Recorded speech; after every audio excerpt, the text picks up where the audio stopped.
Dios los bendiga, amados hermanos. Bienvenidos nuevamente a este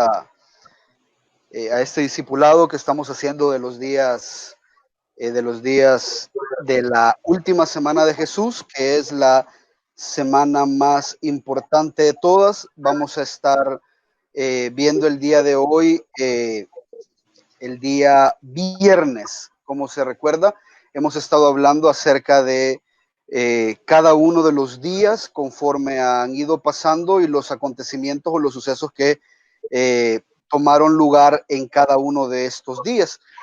Quiero agradecer a aquellos que, bueno, hoy empezamos a transmitir un poco más temprano debido al tema que vamos a tocar ahora.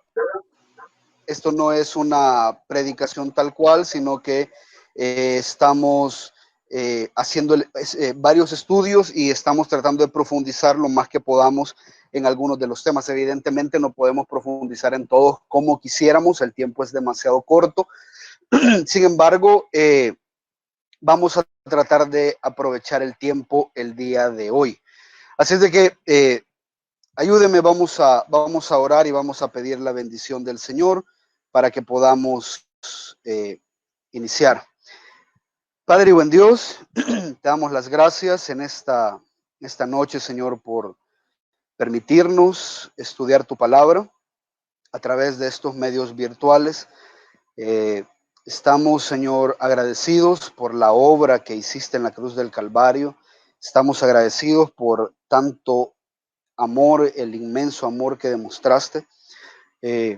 Oramos, Señor, para que este tiempo pueda ser provechoso a través del Espíritu Santo, que podamos entender y atesorar cada una de estas enseñanzas en nuestros corazones, en nuestras mentes, de manera que podamos meditar sobre ellas, ponerlas en práctica, responder a estas verdades de manera que te glorifiquen a ti.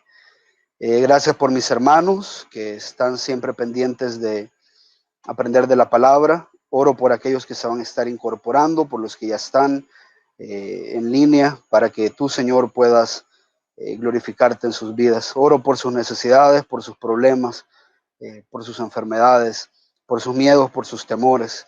Que nos recuerdes, Señor, que el mayor temor de todos ya fue vencido en la cruz del Calvario. En el nombre poderoso de Cristo Jesús, amén y amén. Bien, amados hermanos, gracias nuevamente.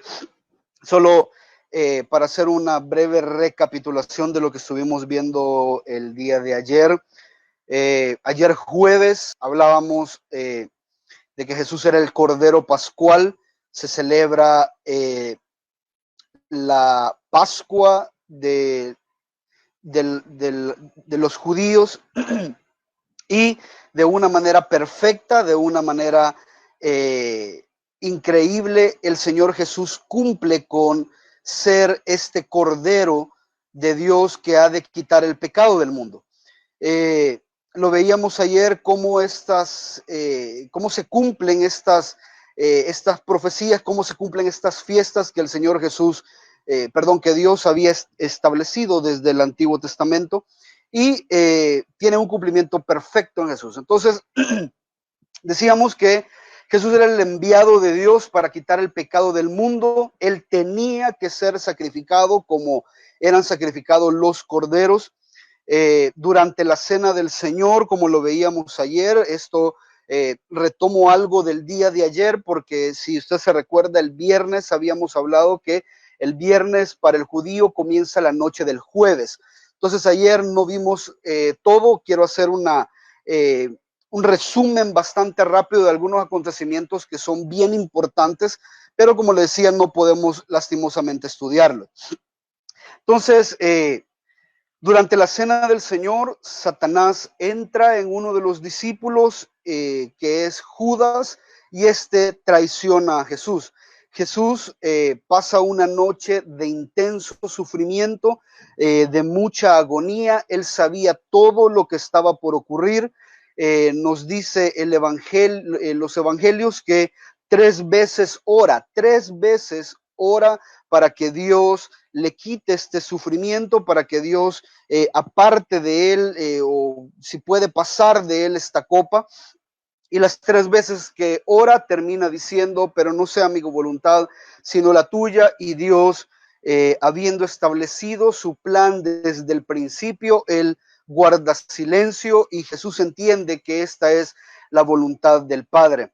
Tanto era el estrés que Jesús estaba sufriendo, que sudó gotas como de sangre, dice la palabra, y esa es una condición médica posible.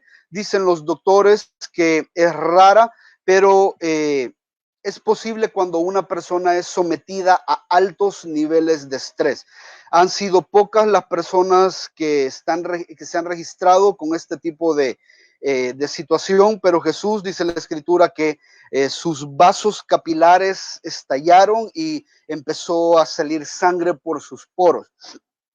Después de esta noche de estrés, Judas llega en la madrugada con soldados, lo arrestan y, bueno, lo traiciona con un beso y lo arrestan. Sin evidencias ni cargos verídicos en contra de Jesús. Jesús es sentenciado a ser asesinado y es lo que quiero que veamos el día de hoy. El día de hoy todo esto acontece un día viernes 3 de abril, aproximadamente por el 33 después de Cristo, o 33 del año domiciano, como se le puede llamar. Este día viernes pasaron muchas cosas. Solo para hacer un breve resumen, hablábamos de la traición y el arresto de Jesús. Mateo, bueno, la mayoría de los evangelistas nos hablan de esto. Llegan a apresar al Señor Jesús. Pedro saca una espada y le corta la oreja, dice la Escritura, al siervo del sumo sacerdote. Y el Señor Jesús, pues ya usted conoce la historia, agarra la oreja y se la vuelve a poner. El Señor Jesús les dice: ¿por qué cuando he estado en el templo durante todos estos días no han venido a apresarme y hoy vienen a buscarme con palos y garrotes y con todo esto, haciendo un gran estruendo? El Señor, me encanta porque esto es importante con lo que vamos a hablar en otro momento. El Señor en Mateo 26:53 reprende a Pedro porque Pedro corta la oreja del siervo y le dice: Pedro, ¿qué te pasa? Guarda tu espada, el que a hierro mata, a hierro muere. ¿O piensas que yo no podría rogar a mi Padre y él pondría a mi disposición ahora mismo más de 12 legiones de ángeles? Se llevan preso al Señor Jesús. Luego se da el juicio judío y el juicio romano. Este juicio, cada uno de ellos se da en 3 etapas. Solo para hablar rapidito de ello, primero se da el juicio. La primera fase del juicio judío es algo bastante informal. Llevan a Jesús a casa de Anás, quien era era uno de los sumos sacerdotes que estaba solamente como nombrado, era como un sacerdote honorífico en ese tiempo. Y Jesús le dice: si he hablado mal, da testimonio de lo que he hablado mal, pero si hablé bien, ¿por qué me pegas? Porque uno de los capataces que estaban ahí golpea a Jesús cuando lo cuestionan, y Jesús responde de manera verdadera a las acusaciones que le estaban haciendo. Luego se llevan, dice la Escritura, a Jesús. Todo esto pasa en la madrugada y yo quiero que usted me agarre la idea porque es importante para el contexto de todo lo que vamos a hablar el día de hoy. Jesús ha pasado una noche estresada, no ha dormido y lo andan de un lado para otro caminando, tratando de hacerle un juicio que no era un juicio formal. Lo llevan ante Caifás. Caifás le pregunta si él es el Hijo de Dios y Jesús le dice: tú mismo lo has dicho. Caifás responde, dice: eso es una blasfemia, ustedes lo han escuchado, no necesitamos más testigos. Y en ese tiempo, Pedro está de lejos, está viendo todo lo que pasa y comienza a negar al Señor Jesús. Todo esto pasa de madrugada. En este momento también Judas se da cuenta de que ha cometido un grave error, va a tratar de regresar el dinero con mucho remordimiento a los ancianos y ellos le dicen, bueno, ahí ve tú qué haces porque nosotros aquí ya no tenemos nada que ver. Entonces Judas va y se ahorca. Mientras tanto pasan este juicio a el juicio judío al juicio romano, si usted se recuerda, en las escrituras, bueno, en el contexto donde se desarrolla toda esta historia, era Roma quien estaba gobernando Israel y por lo tanto nadie podía ejecutar, nadie podía ejercer leyes civiles a menos que fuera el gobierno romano. Entonces ellos querían matar a Jesús, quería que Jesús fuera crucificado y se lo llevan a Poncio Pilato. Usted conoce la historia. Pilato lo pone frente a él y dice, ¿eres tú el rey de los judíos? Porque por eso es que lo acusaban. Y Jesús le responde, tú lo dices. Pilato, entendiendo que Jesús era de la región de Galilea, lo envía a Herodes porque Herodes era el gobernante de esa región. Herodes Antipas, uno de los descendientes de Herodes, el que había matado a los niños en el tiempo del nacimiento de Jesús.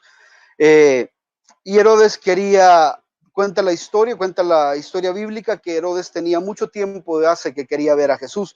Le hizo muchas preguntas, pero al no responderlas, Herodes se enoja y se burla de él y dice la escritura que le manda poner una túnica, como una capa, como de un rey encima y lo despide.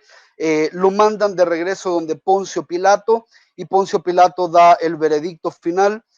Mateo 27, 22, usted lo puede ver, dice la escritura, ¿qué haré entonces con Jesús, llamado el Cristo? Y la multitud entera, la multitud que 5 o 6 días antes habían estado gritando, alabado sea Dios, hosana en las alturas, el Hijo de David y todo lo demás, ahora estaban gritando que querían que fuese crucificado. Pilato les pregunta por qué y les pregunta qué mal ha hecho y la gente no le responde, simplemente se alborotan más y dice, crucifícalo, crucifícalo, crucifícalo. Pilato, viendo que no conseguía nada, dice la escritura, sino más que se estaba armando un tumulto, toma agua, se lava las manos y delante de la multitud les dijo, soy inocente de la sangre de este justo, allá vosotros qué hacen con él. Y todo el pueblo, la gente es muy atrevida cuando hay demasiada emoción de por medio. La gente responde y dice, caiga su sangre sobre nosotros y sobre nuestros hijos. Como era de costumbre, se soltaba a un preso para esa fiesta y sueltan a Barrabás y Pilato da a Jesús para que fuese crucificado. Y esa es la parte en la que yo me quiero centrar en esta noche.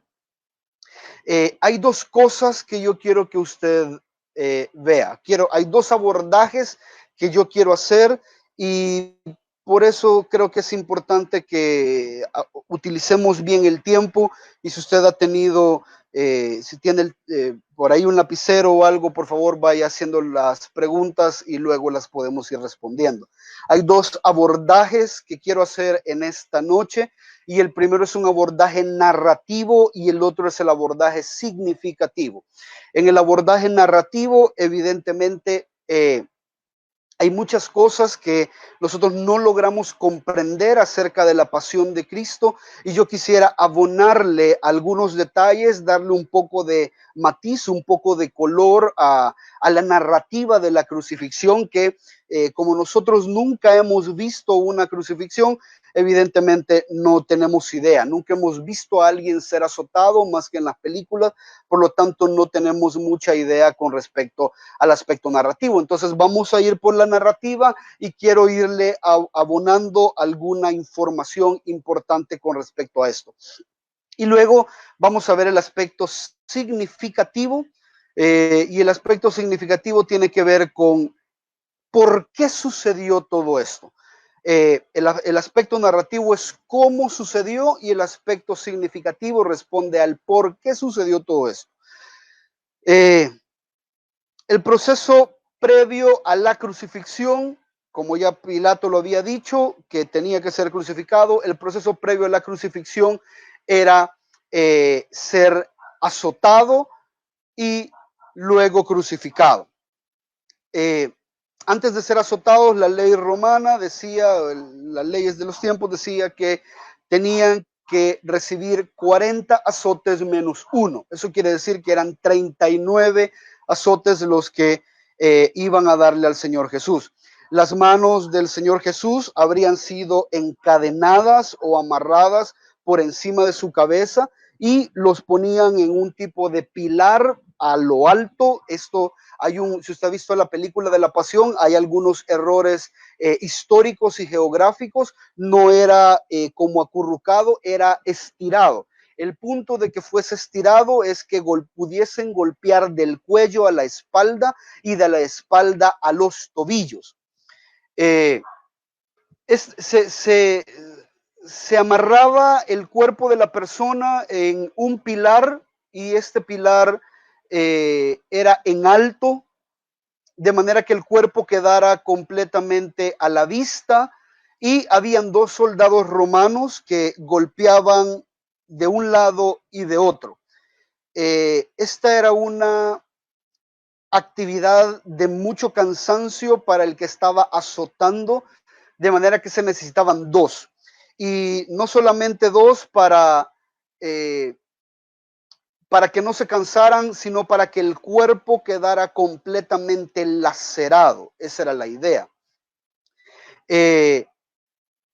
A medida que lo iban golpeando, en un principio empezaban con unas cañas o con unas varas, como usted lo ve, pero lo ha visto en la película de La Pasión de Cristo, pero al mismo tiempo utilizaban algo para flagelarlo. Esto que usted ve aquí a mano derecha se le llama el flagrum.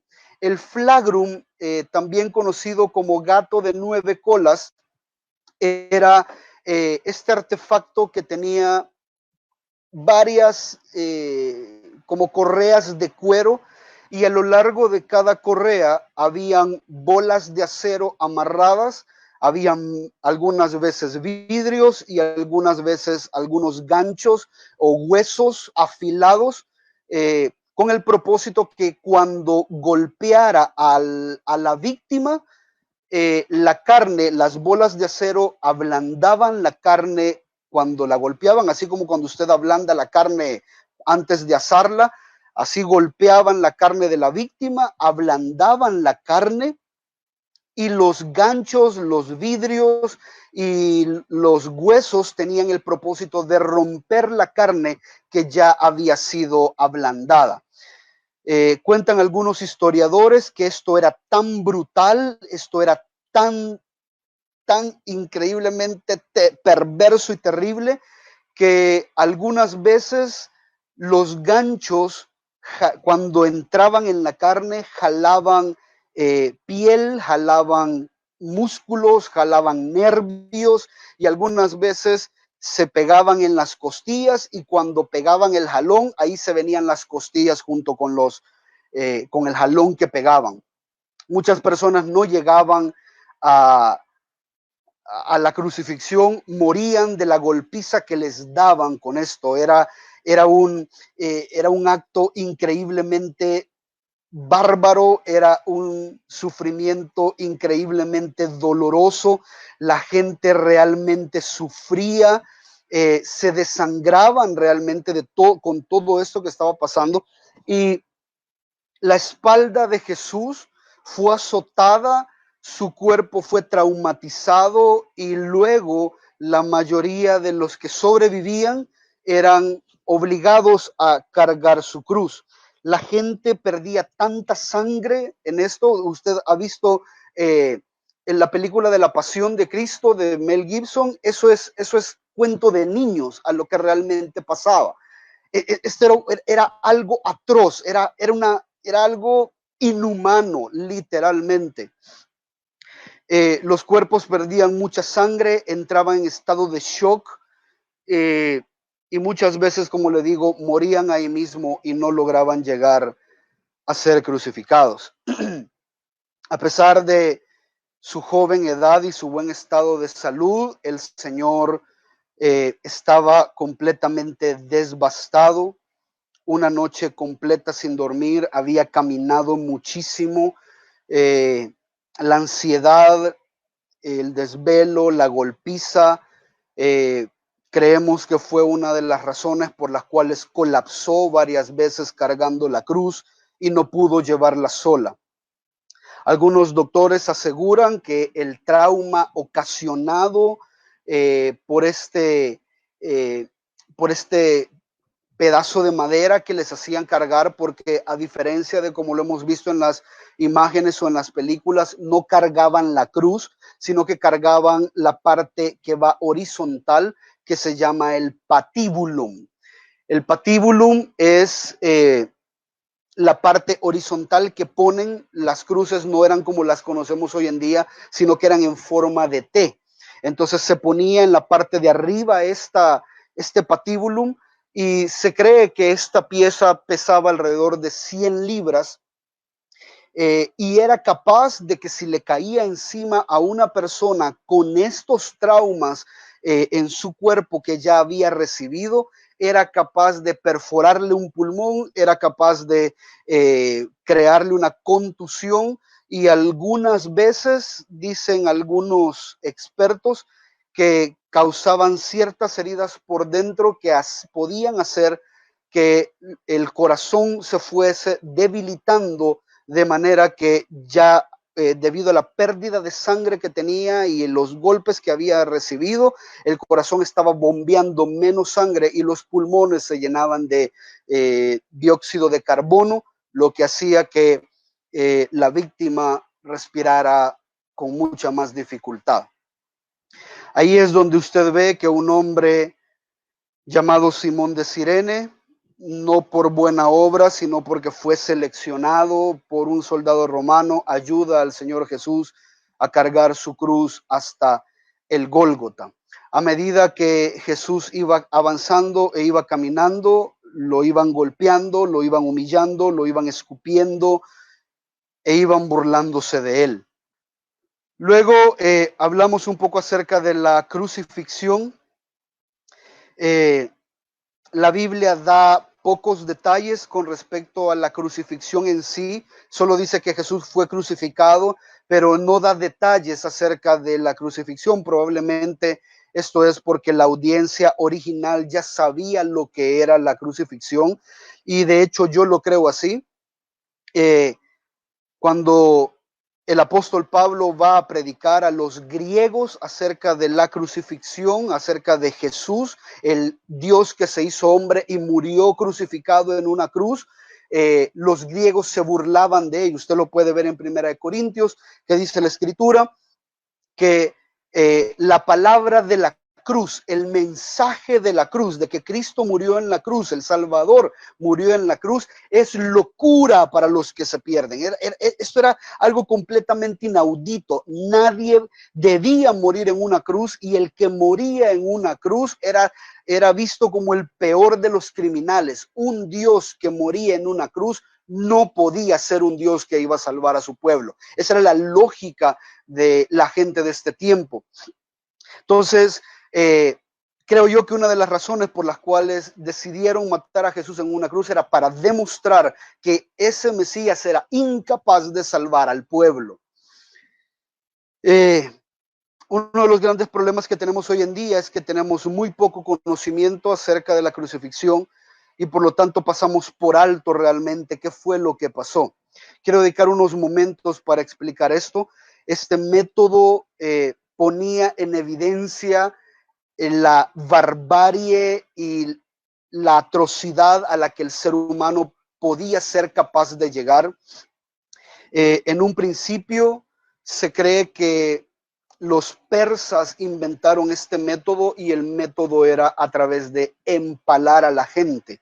Si usted se recuerda, los conquistadores españoles empalaban a algunos de los indios, y el método del empalamiento es que agarraban una estaca, sacaban filo en una de las puntas de la estaca y sentaban ahí a la víctima de manera que a medida que él se fuera sentando, la estaca le entraba por el recto y iba atravesando cada uno de los órganos, los intestinos, el estómago, hasta que la estaca salía por la boca. Era un método increíblemente doloroso, sin embargo, a medida fue pasando el tiempo, dicen los historiadores que fue Alejandro Magno y después los romanos quienes perfeccionaron la técnica de el empalamiento y lo llevaron a una crucifixión como lo conocemos hoy en día. Los romanos reservan este método de muerte, o reservaban este método de muerte, para las personas más despreciables de la sociedad, para los peores criminales de todos. Esclavos, pobres, personas perversas eran crucificados, y si era ciudadano romano, no podía ser crucificado a menos que fuera culpable de una traición en contra de Roma. Ese era uno de los delitos mayores que se podían cometer en ese tiempo. Los métodos variaban, los métodos de crucifixión variaban dependiendo del sadismo de los soldados que le ejecutaban. Además de los métodos ya comprobados y que nosotros conocemos, los soldados tenían la libertad de infringir y experimentar cualquier otro tipo de tortura para poner dolor a la víctima. Se cree que fueron los romanos, bueno, los que crucificaron primero en una cruz, y era un trozo de madera vertical, como ya lo decíamos, y el horizontal llamado patibulum. El dolor de la cruz era algo increíblemente doloroso, era inexplicable, era terriblemente inhumano, que no podían describir lo que se sentía morir en una cruz. Por lo tanto, inventan una palabra para definir lo que es la palabra excruciato. Algunos de ustedes tal vez han visto las películas de Harry Potter. Hay uno de los hechizos que no se puede hacer, que está prohibido, y es justamente el excruciato, porque cuando se utiliza ese hechizo, la gente muere de dolor. Hay un dolor que se les pone y la gente muere de dolor. De ahí es de donde viene la palabra excruciato. Es una muerte no solamente por dolor. La cruz causaba no muerte por desangramiento, no muerte solo por dolor, sino una muerte por asfixia. La gente se moría asfixiada. Llegaban a la cruz, los amarraban en de sus manos, algunas veces de sus brazos, y los clavaban. Evidentemente, los clavos que ponían en sus muñecas no eran los que sostenían todo el cuerpo. Ese no era parte del dolor. La parte del dolor terrible era porque los clavos eran atravesados en esta parte de la muñeca o del brazo, y rompían un nervio que se llama el nervio medio. Ese nervio es el nervio que va desde acá hasta el codo. No sé si usted alguna vez se ha golpeado el codo en alguna esquina o en algún lugar, y es un dolor súper rápido. Es un dolor que dura 7, 8, 10 segundos, pero es un dolor terrible. Ahora imagínense ese dolor mucho más intenso, porque el nervio que va desde acá hasta acá está roto a raíz del clavo que le meten. Usted lo puede ver allí en la imagen, y quiero agrandarla un poquito solo para que usted tenga la idea de lo que estaba aconteciendo. Era allí donde en esta parte de acá era donde se metía el clavo, y era el nervio medio el que se estropeaba. Lo mismo pasaba con los pies. Los pies eran crucificados. Le pongo rapidito la imagen.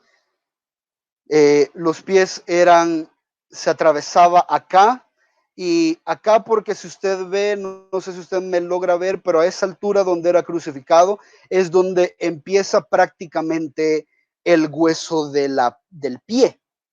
¿Cuál era el propósito?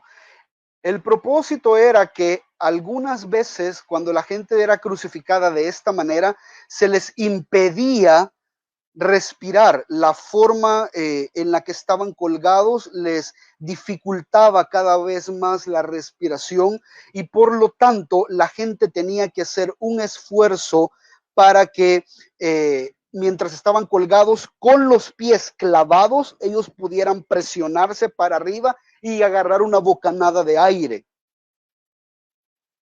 Ese era un dolor tremendo. No sé si usted alguna vez se ha quebrado un hueso, mientras usted no lo mueva, le duele menos, pero es un poquito que usted lo mueve y el dolor es un dolor insoportable.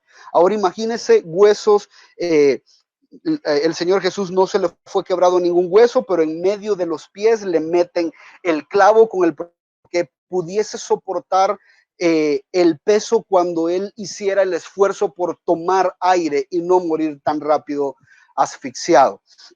A algunas personas les ponían esa barrita que usted ve ahí, que le ponía hace un momentito, que se llama la sedécula, y ese no era tanto como un descanso, sino que al crucificarlos de esa manera, la gente no podía tomar aire y por lo tanto morían más rápido y siempre morían asfixiados. Creo que no era tanto el dolor que sentían como la angustia de estar muriendo por la falta de aire. Hace poco yo hablaba con algunas personas y les decía, yo sí me quiero cuidar del coronavirus, porque una de las formas que yo no quisiera morir, en la voluntad de Dios está cómo yo voy a morir, pero una de las formas que yo no quisiera morir es ahogado, asfixiado, ni quemado. Son de las dos formas que yo le pido al Señor que no quisiera morir. Y mucho menos de asfixia por el coronavirus, porque no es lo mismo morir ahogado en una piscina, porque en una piscina a lo que sus pulmones aguanten. En el coronavirus usted puede pasar 3 o 6 días asfixiándose sin morirse hasta que sus pulmones colapsan y ya no dan más. Había sudor, sangre, creo que esta es una de las imágenes que usted ya ha visto. Esto, como le digo, es el cuerpo, todo el cuerpo de Jesús herido, lacerado, y yo creo que la imagen todavía se queda muy corta a como Jesús quedó después de la golpiza que le dieron. Se me había escapado, le pusieron una corona de espinas que dicen algunos historiadores que estas espinas no eran cualquier espinas, eran espinas muy duras que parecían y al mismo tiempo eran venenosas. Cuando atravesaban la piel, no solo atravesaban la piel, sino que también rayaban el cráneo de las personas a las que se los ponían. Nada de esto, amados hermanos, era hecho de manera privada, todo esto era hecho de manera pública. Y más en estas circunstancias, si se recuerda, hemos estado hablando de mucha información contextual. Se estaba celebrando la Pascua, y que alrededor de 1.5 millones de judíos estaban en Israel celebrando la fiesta.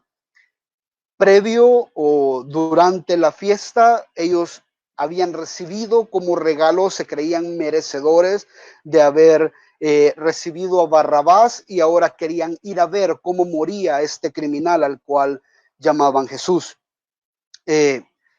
La escena era completamente pública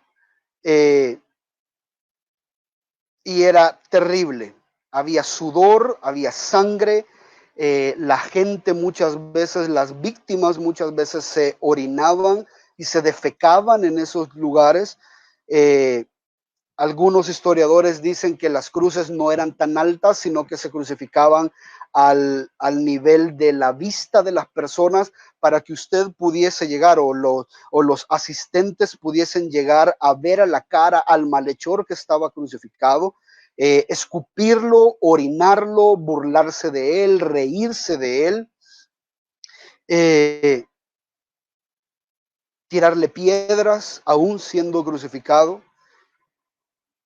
Y cuando morían, algunas víctimas no eran ni tan siquiera enterradas de manera digna, sino que se dejaban allí en la cruz por varios días, dejaban que las aves de rapiña se los comieran ahí crucificados, y muchas veces los perros se los comían y agarraban los huesos y se los llevaban.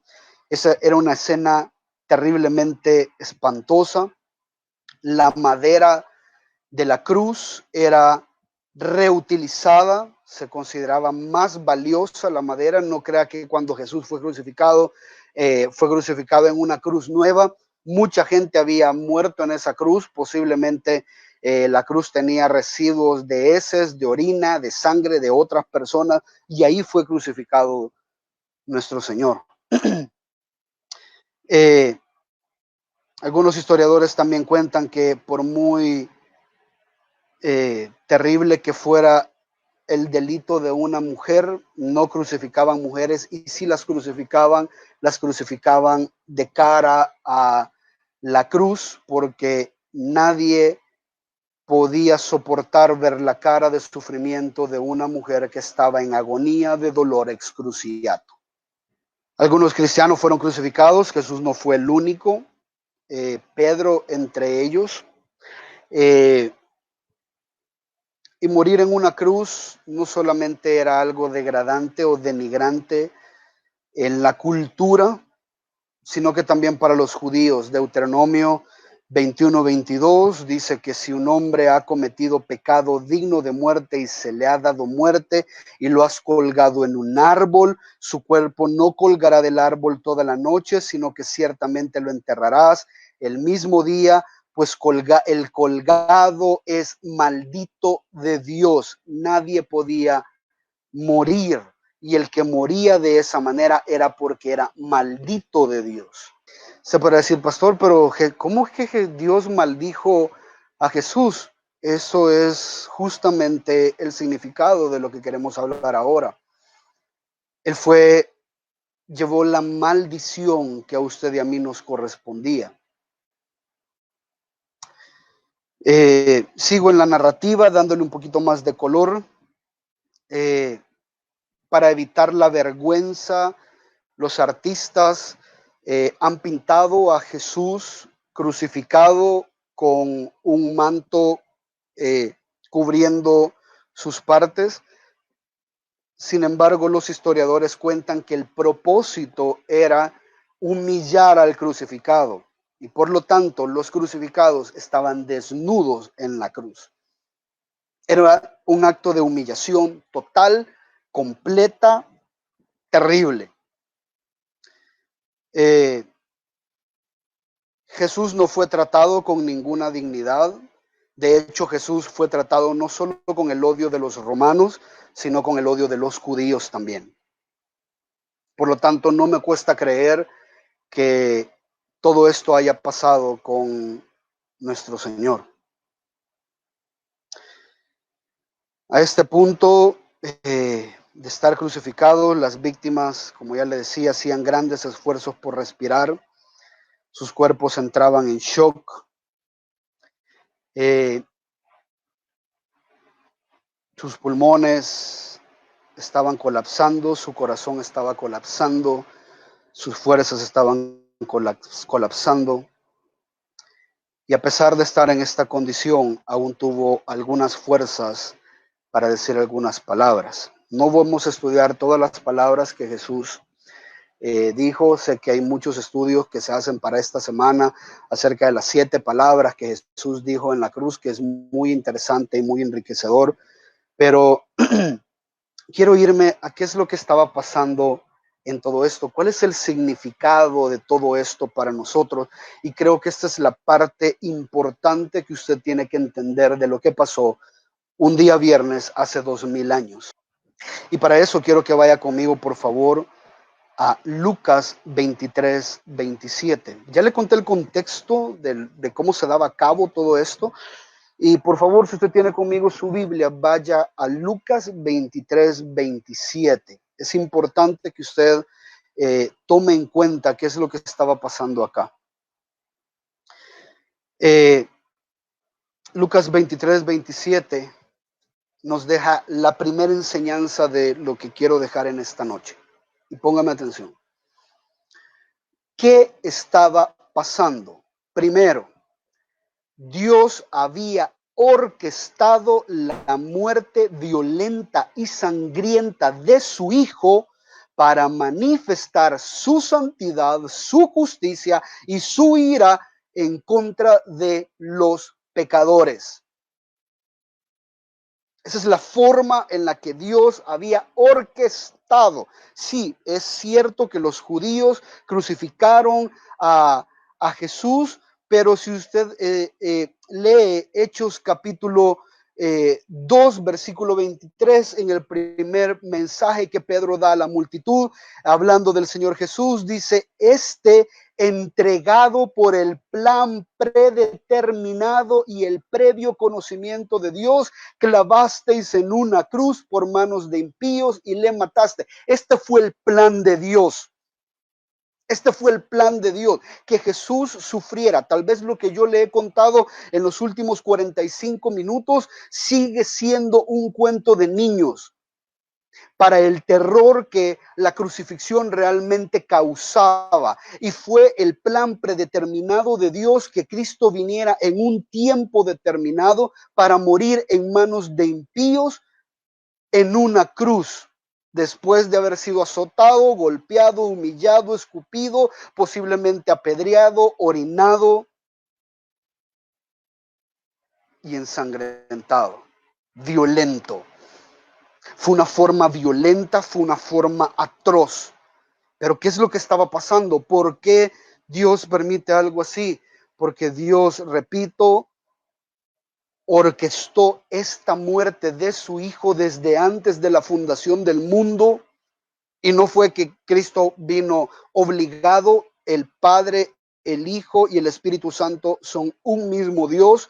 Las voluntades están en un mismo sentir. Es una comunidad perfecta y todos determinaron que el Hijo tenía que morir de esa manera, con el propósito de que nosotros y las personas que estuvieran ahí vieran qué tan serio, qué tan complicado es el pecado para Dios y cómo Dios manifiesta su ira incluso en contra de su propio Hijo, cuando su Hijo ha decidido voluntariamente llevar el pecado de todos los que habían de creer en él.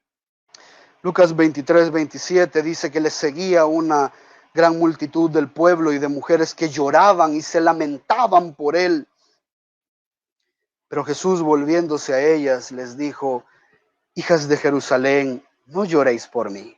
Ojo, eso está pasando cuando Jesús va caminando azotado, golpeado, a punto de colapsar, y va caminando con el trozo de madera de más de 100 libras encima de él. Y las mujeres lamentándose de lo que le estaba pasando a Jesús, que era inocente. Y Jesús les dice: hijas de Jerusalén, no lloréis por mí, llorad más bien por vosotros mismas y por vuestros hijos. Porque he aquí vienen días en que dirán: dichosas las estériles y los vientres que nunca concibieron y los senos que nunca criaron. Y entonces comenzarán a decir a los montes: caed sobre nosotros, y a los collados cubridnos. Porque si en el árbol verde hacen esto, ¿qué sucederá en el seco?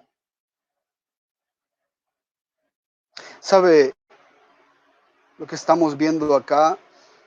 Dios orquestó los azotes, la crucifixión, todo para desplegar su ira en Jesús Y estas mujeres lamentándose, así como hay un montón que hoy te están dando golpes de pecho, que no entienden y quieren guardar un montón de religiosidades, porque pobrecito Jesús, cuando la gente ve la pasión de Cristo que la pasan hoy para estas fechas, la gente llora por el lamento, lamentándose de lo que le está pasando a Jesús.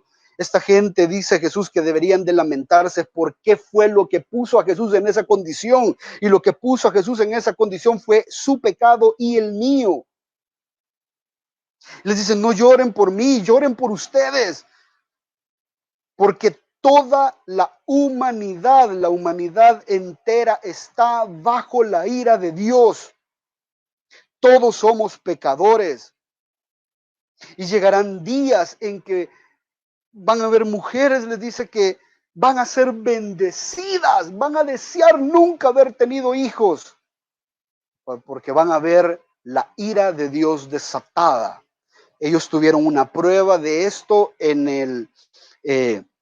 el año 70 después de Cristo, cuando se destruyó Jerusalén y hubo una matanza increíble. Se cree, curiosamente, que alrededor de 1.5 millones de judíos murieron en esa matanza. El imperio romano empieza a matar a todos los judíos y a quemar toda Jerusalén y a destruir el templo. Pero es algo bien curioso y póngame atención con lo que le voy a explicar, porque estas mismas palabras son repetidas en el libro de Apocalipsis. Apocalipsis capítulo 6, versículo 12. Le voy a dar 30 segundos para que llegue a Apocalipsis. Es importante que usted entienda esto. Apocalipsis capítulo 6, versículo 12.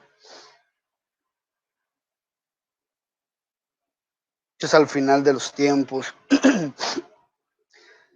La visión de Juan, que ya la vamos a ver después de esta semana. Dice, vi cuando el Cordero abrió el sexto sello y hubo un gran terremoto y el sol se puso negro como silicio. Ponga atención porque esto nos va a servir más adelante. Más adelante. Se puso negro como silicio hecho de cerda y la luna toda se volvió de sangre y las estrellas del cielo cayeron a la tierra como la higuera deja caer sus higos verdes al ser sacudida por un fuerte viento. Y el cielo desapareció como un pergamino que se enrolla, y todo monte e isla fueron removidos de su lugar, y los reyes de la tierra, ponga atención, los reyes de la tierra, los grandes, los comandantes, los ricos, los poderosos, y todo siervo y todo libre, toda persona, se escondieron en las cuevas, entre las peñas de los montes. Y decían a los montes y a las peñas, caigan sobre nosotros, escóndanos de la presencia del que está sentado en el trono y de la ira del Cordero. Porque ha llegado el gran día de la ira de ellos. ¿Y quién podrá sostenerse?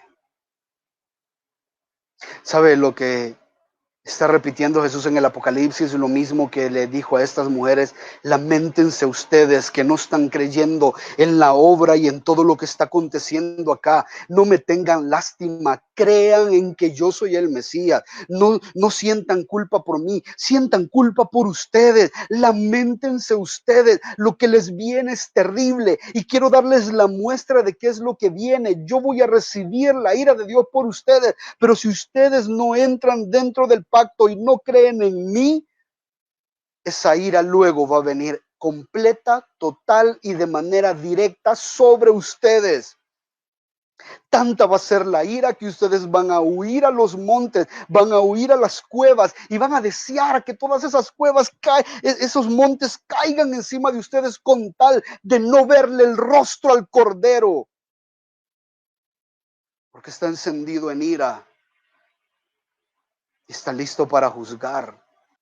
Yo no sé por qué hay una aberración a la doctrina de la ira de Dios, y la doctrina de la ira de Dios es lo que puso a Jesús en la cruz. Y todos aquellos que no entiendan esto, se van a ver un día delante del juicio del gran trono blanco y van a ser juzgados por sus obras, y sus obras van a ser insuficientes y serán condenados y recibirán no solo la ira de Dios, sino la ira del Cordero. Yo no entiendo por qué los predicadores hacen tanto daño a la gente cuando solo les predican un Dios de amor. Dicen Jesús, el Jesús del Nuevo Testamento no es como el Dios del Antiguo Testamento. El Jesús del Nuevo Testamento es amor.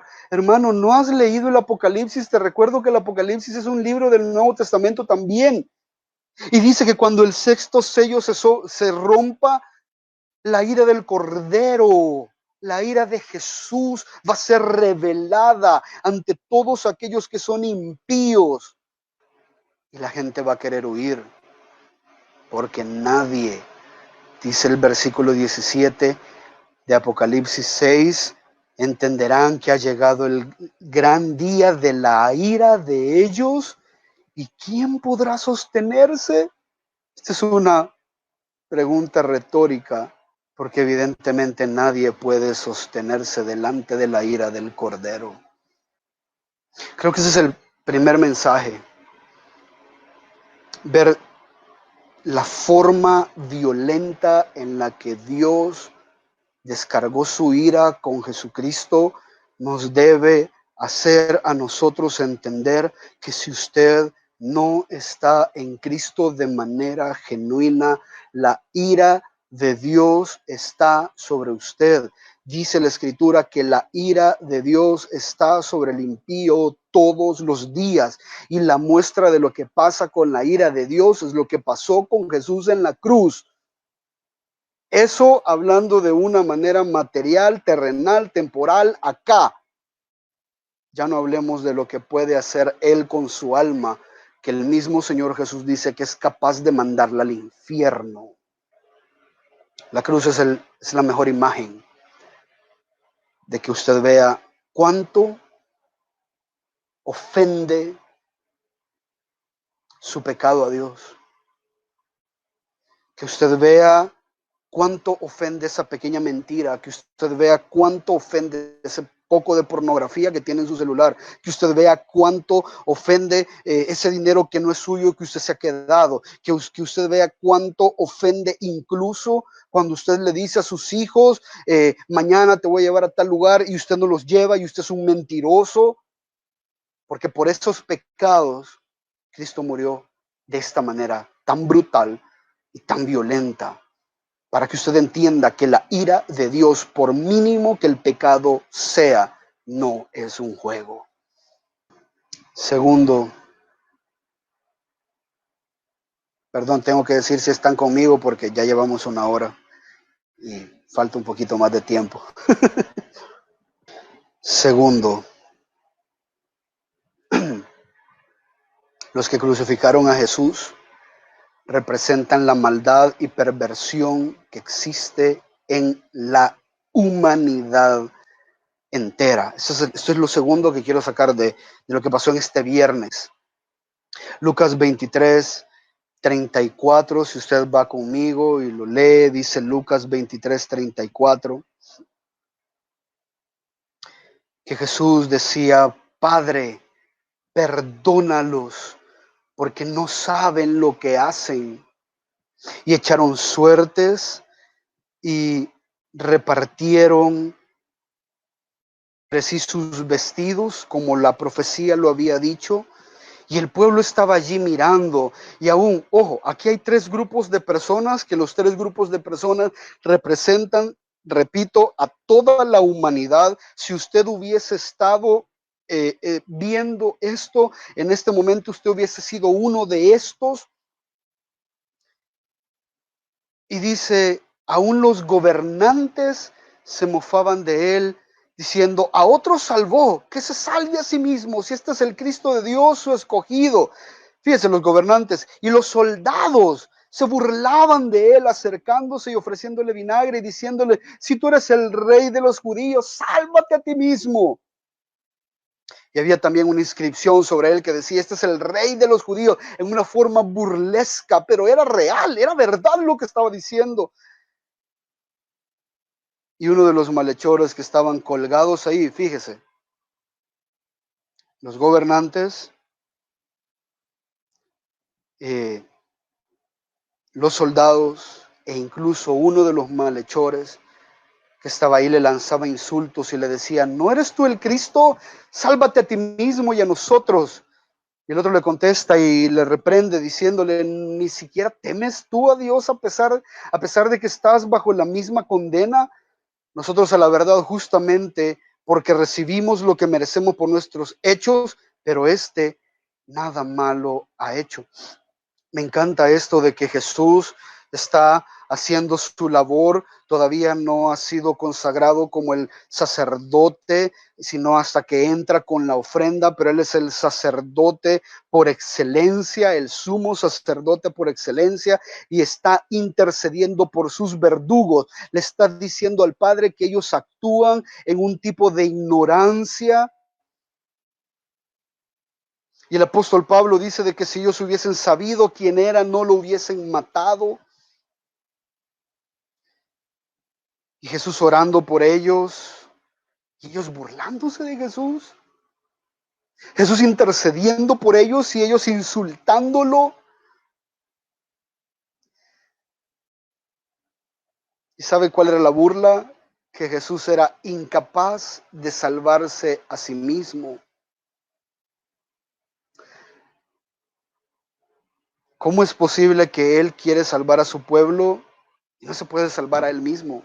Es ilógico, decía la gente, y se burlaban de Él. Ahora la pregunta es si Jesús podía haberlo hecho. Y ¿sabe lo que estaba pasando? Estaba leyendo un comentario impresionante y decía que estos tres grupos de personas y evidentemente la multitud que estaba observando todo lo que estaba pasando, estaban viendo a Jesús ahí colgado, débil, a punto de colapsar y de morir.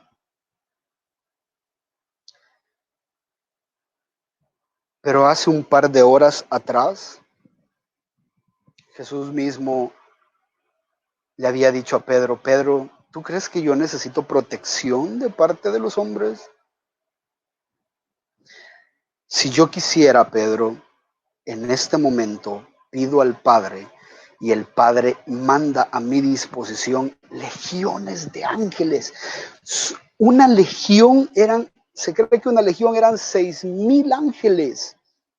6,000 ángeles.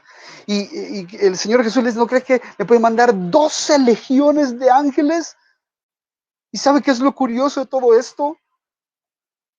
Que si Jesús hubiese pedido al Padre, el Padre hubiese podido mandar un tan solo ángel, y un tan solo ángel hubiese matado a toda la gente.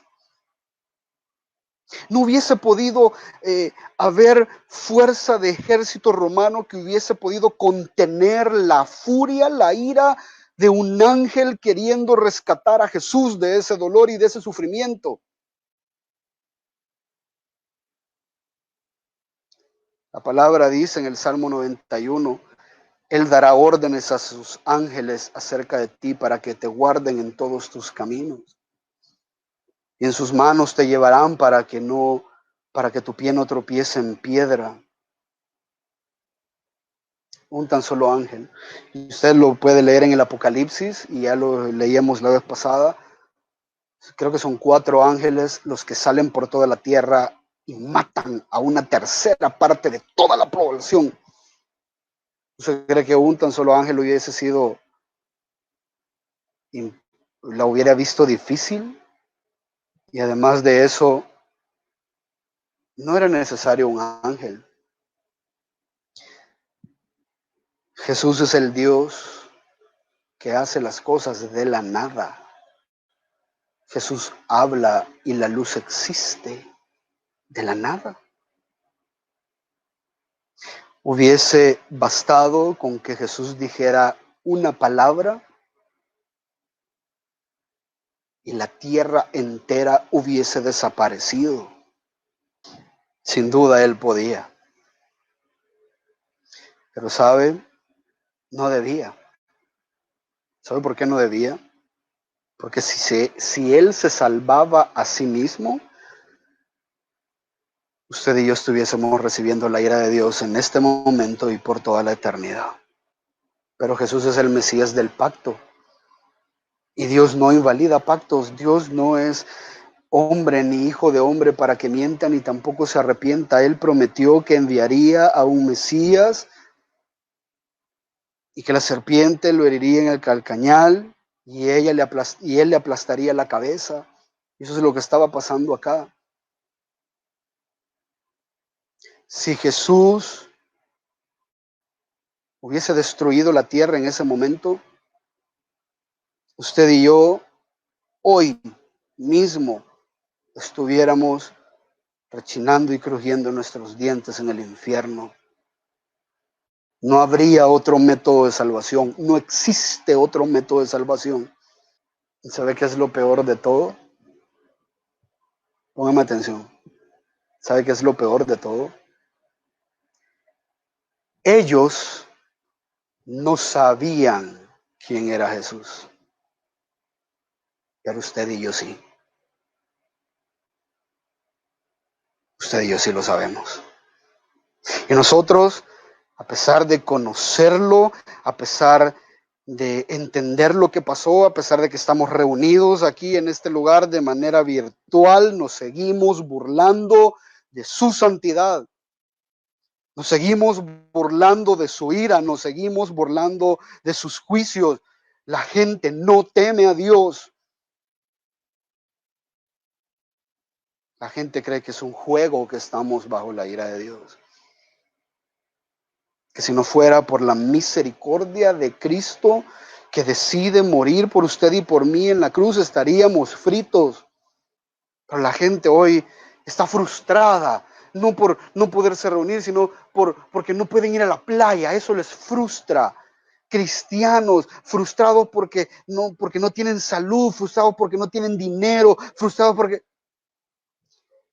cada vez que usted y yo pecamos, somos peores que estos soldados, que estos gobernantes, y somos incluso peores que aquel que estaba colgado en una cruz burlándose de Jesús. Somos peores porque entendiendo su santidad, teniendo conocimiento de que Él es el Dios omnisciente, omnipotente, omnipresente, siendo impactados por las verdades que aquí aprendemos, constantemente andamos buscando formas de que nuestro pecado no salga a la luz. Somos peores, mucho peores. Por lo tanto, quiero que veamos en esta ocasión es que Jesús estaba haciendo propiciación por nuestros pecados, tomando nuestro lugar. Hebreos 2:17 dice, por tanto, tenía que ser hecho semejante a sus hermanos en todo, a fin de que llegara a ser un misericordioso y fiel sumo sacerdote en las cosas que a Dios atañen, para hacer propiciación por los pecados del pueblo. ¿Sabe qué quiere decir propiciación? La palabra propiciación viene de el propiciatorio. Y la idea de la propiciación era, el propiciatorio era una tapadera, era la tapadera, mejor dicho, que cubría el arca del pacto. La idea era que Jesús tenía que funcionar como un propiciatorio, como una tapadera a la ira de Dios por los pecados nuestros. Está Dios, está Jesús fungiendo como un propiciatorio y abajo de él está su pueblo. La ira de Dios cae y solo aquellos que están debajo de la obra de Cristo no sufren la ira de Dios, pero eso no quiere decir de que la ira de Dios se aplacó, eso quiere decir de que la ira de Dios cae sobre alguien. La palabra propiciación me dice a mí que alguien tuvo que sufrir la justa ira de Dios para que usted y yo pudiésemos ser libres. Fue el Hijo a quien Dios envió para lograr la redención.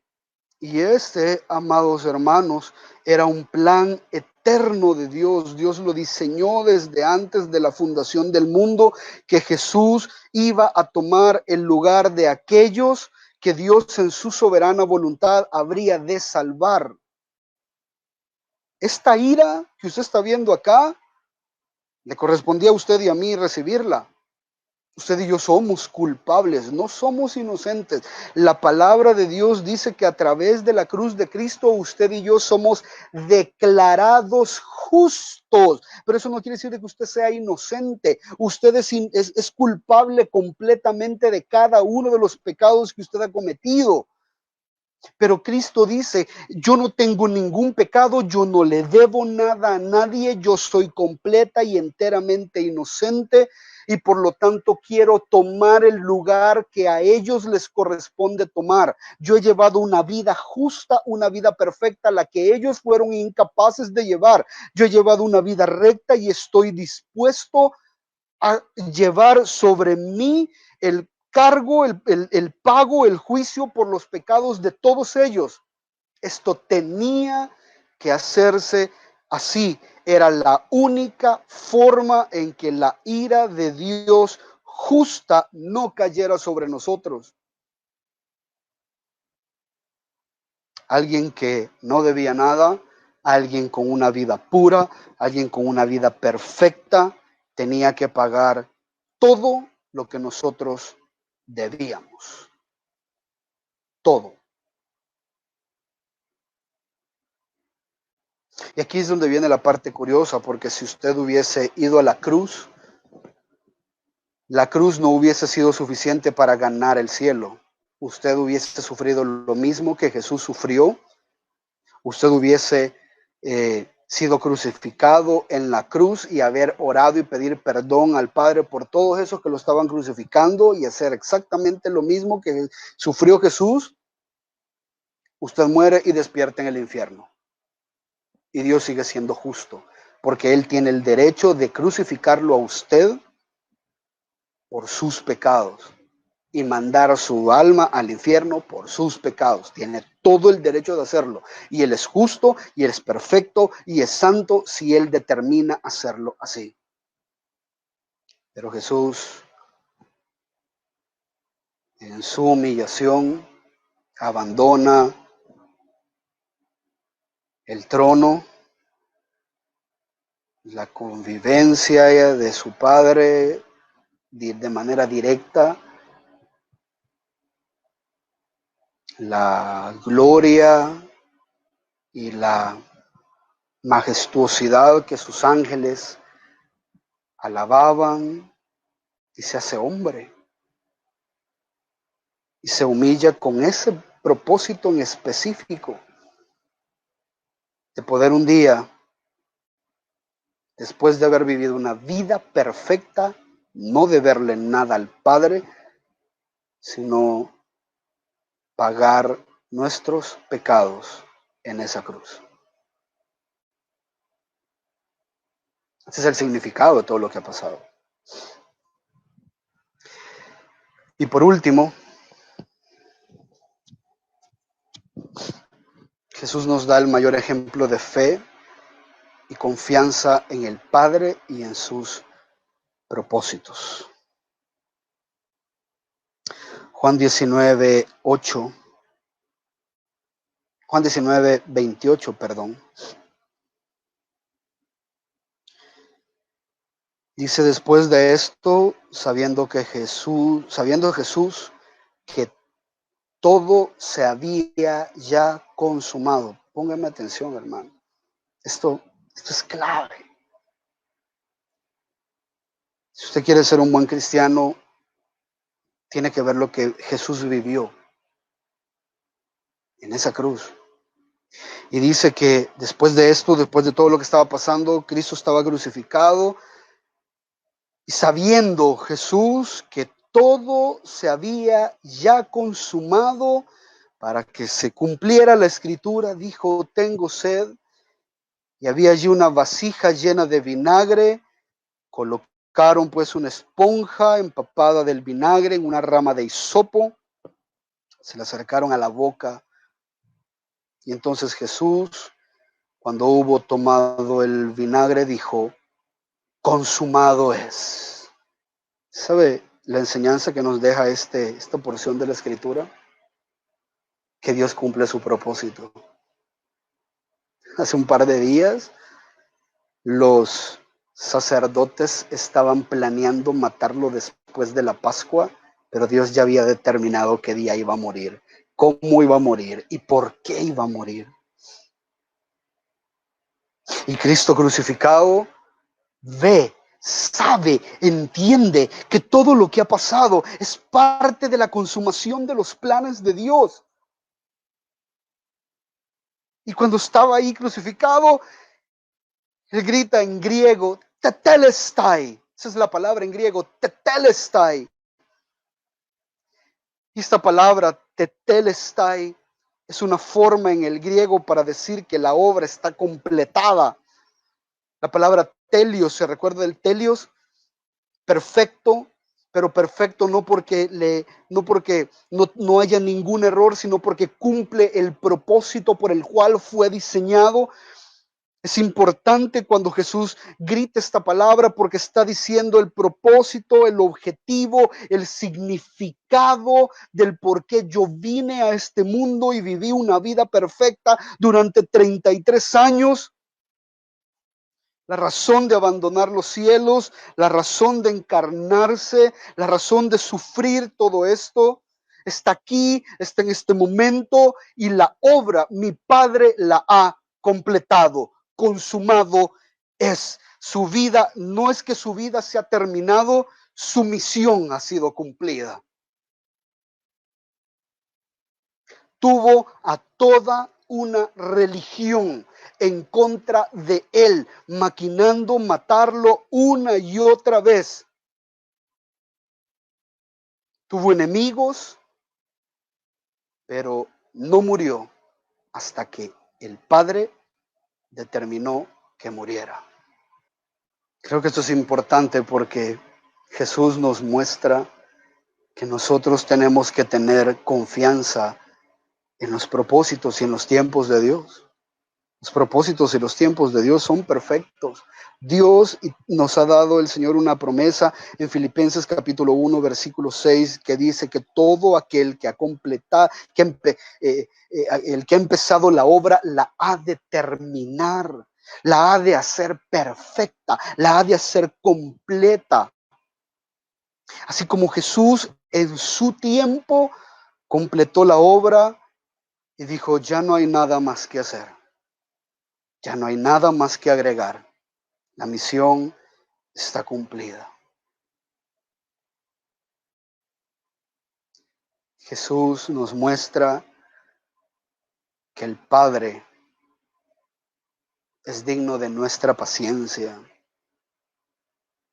es digno de nuestra esperanza, porque lo que Él ha prometido lo ha de cumplir en su tiempo, pero lo va a cumplir.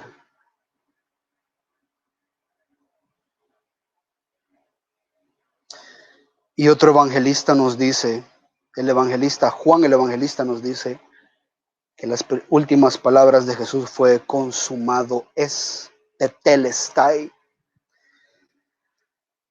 Pero Lucas nos dice que sus últimas palabras, que no es que estén contradiciéndose, es que fueron ambas, solo que un evangelista guarda unas y otro evangelista guarda otras.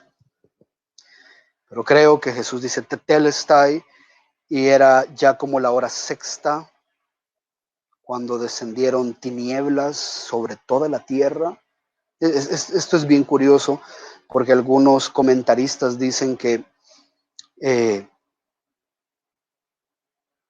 esta oscuridad fue una oscuridad ex nihilo, que así como Dios creó la luz en el Génesis, creó una oscuridad como nunca antes se había visto.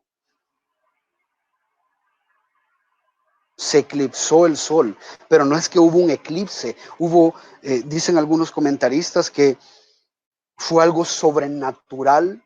La tierra quedó a oscuras y el velo del templo se rasgó en dos. Y Jesús, clamando a gran voz, dijo: Padre, en tus manos encomiendo mi espíritu. Dijo: tetelestai, y después de decir consumado es, ya todo fue cumplido. Padre, ahora en tus manos encomiendo mi espíritu. Yo no sé si usted me agarra la idea, pero esto es increíblemente profundo. Jesús sabe que ha sido el Padre quien lo ha azotado, quien lo ha golpeado, quien lo ha humillado, quien lo ha crucificado y que ha derramado toda su ira sobre él.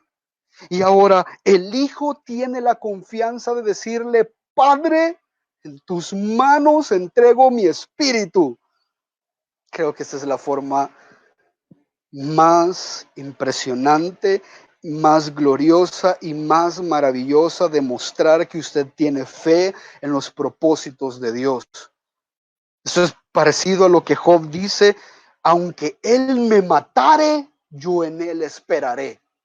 Hermano, la enseñanza de la cruz es maravillosa. La enseñanza de la cruz nos dice que a pesar de que usted esté pasando por el momento más oscuro de su vida, que usted esté pasando el momento más doloroso, más frustrante, de mayor agonía, a pesar de que usted esté sufriendo profundamente, el Padre sigue siendo digno de su confianza. El Hijo entregó su espíritu en las manos de aquel que había sido la causa de todo esto.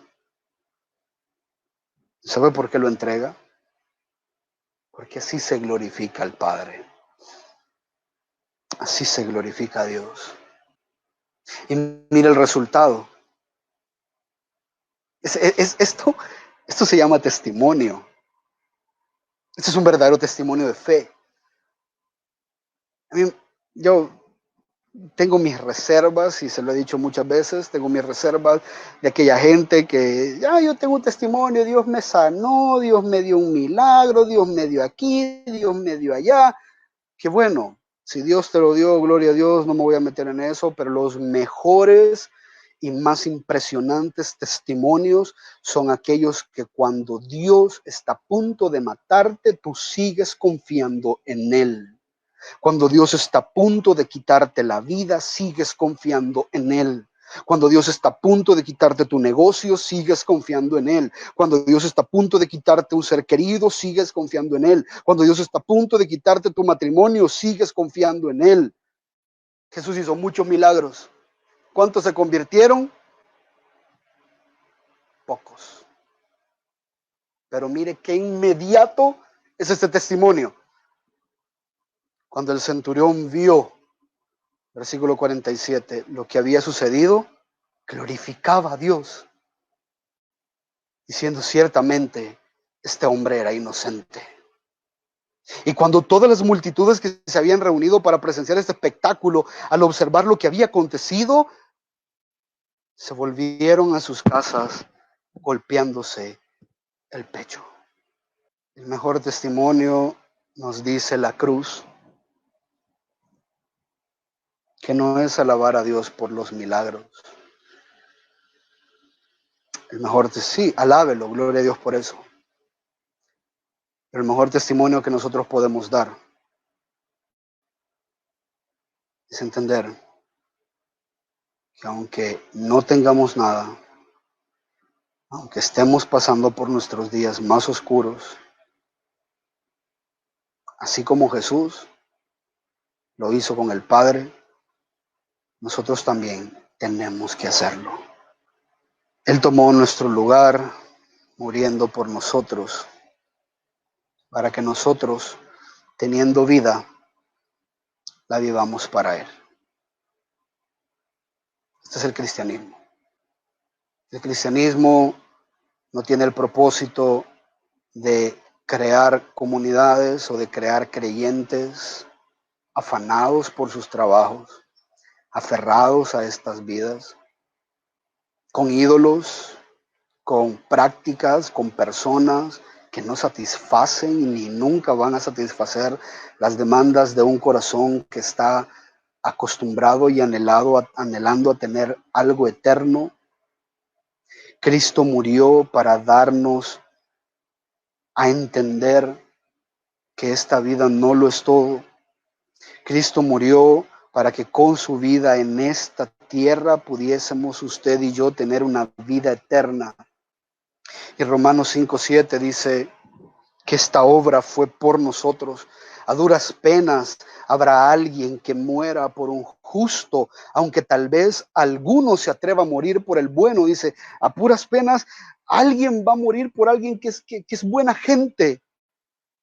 Pero Dios demuestra su amor para con nosotros, en que siendo aún pecadores, siendo sus peores enemigos, mandó a Jesús a morir la muerte más horrenda para que nosotros pudiésemos tener vida. Eso celebramos hoy. Eso celebramos hoy.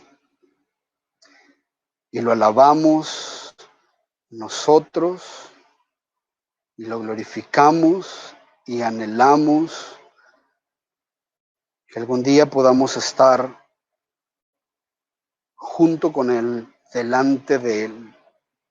Como lo dice Apocalipsis 5:11. Miré y oí la voz de muchos ángeles alrededor del trono y de los seres vivientes y de los ancianos, y el número de ellos era miríadas de miríadas y millares de millares.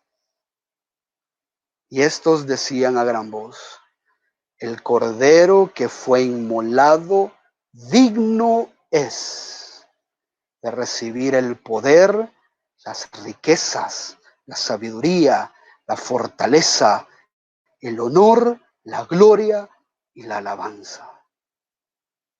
Esto decían.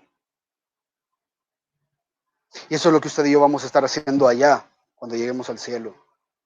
Pero si usted no empieza a hacerlo acá, a vivir la vida que hoy tiene para aquel que se la regaló muriendo por usted y tomando el lugar, no tiene sentido que usted anhele ir a algo celestial. Lo que dice la Escritura que va a pasar allá es un anhelo que ya tiene que estar en su corazón hoy. Porque Cristo no murió para salvarlo de manera futura. Cristo murió para salvarlo hoy, aquí, en este lugar, en esta tierra, en esta vida de pecados genuinos, actuales, que estamos cometiendo, para transformar nuestra vida y volverla una vida en honor, en gloria y alabanza del nombre de Cristo. Esta fue la obra que Cristo logró en la cruz. Crear o ganar un pueblo que ya no le debe nada a Dios, porque Él pagó sus pecados. Y en eso estamos usted y yo. No quisiera que esta noche, larga noche, pasara desapercibida. No quisiera que pasara como una clase más. Sería un total fracaso si todo lo que hablamos durante hora y media es simplemente información y no está golpeando su cuerpo, no está golpeando su mente y su corazón. Hubo alguien inocente que murió por usted. Usted no es digno de haber recibido absolutamente nada de este Dios. Y sin embargo recibió a su Hijo. Esa verdad tiene que impactar su vida. Esa verdad tiene que golpearlo de manera que usted no pueda seguir viviendo su vida para usted mismo. Esta verdad es incomprensible, pero es vivible. No podemos entender por qué Dios hizo esto con nosotros, pero entendemos que lo hizo y por lo tanto nosotros debemos responder no solo de manera momentánea, sino de manera integral y perpetua. Seguirlo, servirle, amarle, adorarle hasta que Él vuelva. Por eso, ahí donde usted está, quiero pedirle que cierre sus ojos y piense primero en la gran obra que Jesús hizo por usted y por mí. Que vea a este Jesús recibiendo toda la ira de Dios que a usted le correspondía. Que vea usted a Dios amándolo, no a través de dinero, no a través de carros, no a través de personas, no a través de salud. Dios amándolo a usted, enviando a su Hijo a morir en su lugar. El Señor, la Escritura repite una y otra vez que cuando nosotros aún éramos pecadores, Dios mostró su amor enviando a su Hijo a morir en nuestro lugar. Si usted entiende esto, creo que es un buen momento para que usted se arrepienta hoy de sus pecados. Pídale perdón a Dios, porque cada uno de sus pecados, por más inocente, por más común que sea su pecado, fue motivante para que Cristo terminara en una cruz. No desaproveche este tiempo, sé que estamos separados, que no estamos en un local, pero creo que es un buen momento y si usted siente en su corazón que no ha estado viviendo una vida digna de la muerte y de la vida del Cordero, ahí donde está usted puede doblar rodillas y pedirle perdón a Dios. Ha estado viviendo tanto tiempo como creyente, pero burlándose de su santidad y burlándose de su gloria, de su majestad, de su ira, con pecados impenitentes, con pecados que sabemos que ofenden, pecados que sabemos que están trayendo consecuencias a nuestras vidas y aún así seguimos confiando en una gracia inmerecida de Dios y no queremos arrepentirnos. Hermano, usted está en la misma posición que aquellos que se burlaban de Cristo, burlándose de su sangre, burlándose de su obra. Este es momento, hermano, para que usted doble sus rodillas y le pida perdón al Señor. Arrepiéntase de sus pecados y pida perdón. Pida perdón. La palabra del Señor dice que podemos venir a Él, encontrar misericordia, podemos encontrar perdón para nuestros pecados.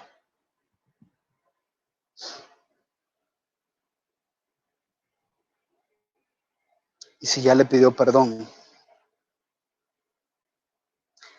ahora agradézcale y dele gracias. Gracias porque aún sin merecerlo, Él murió por usted y por mí. Y entender esto en nuestra mente limitada hace que usted y yo queramos vivir completa y enteramente para su gloria. Ahí donde está, ya vamos a dejar un tiempo, pero no desaproveche este momento. No necesitamos estar en comunidad para arrepentirnos delante del Señor, para honrarlo y glorificarlo por su obra. Eso es algo que como creyentes usted y yo debemos de hacer todos los días. Agradecer por la inmensa obra de Cristo en la cruz por usted y por mí. Vamos a escuchar una alabanza. Y si usted se la puede, cántela ahí con nosotros.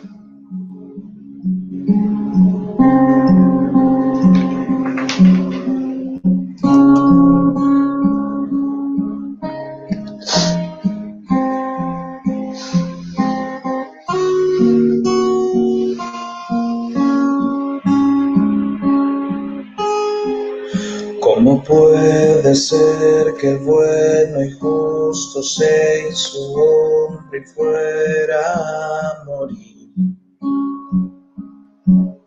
por el más vil pecador?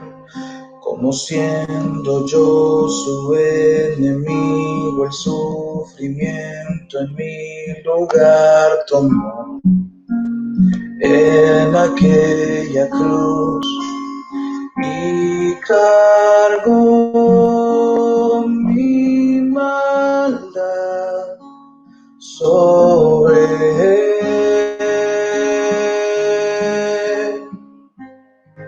Su rectitud por la fe mía es.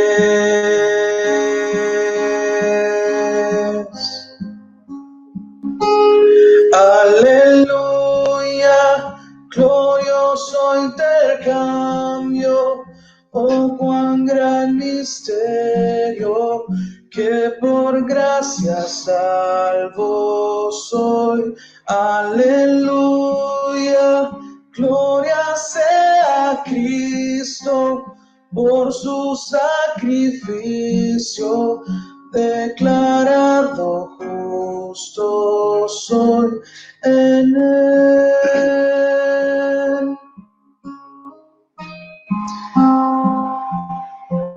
Tenga su momento, hermano, ahí de oración. Cántele al Señor. ¿Cómo es posible que en Jesús, como a su Hijo, Él me recibió?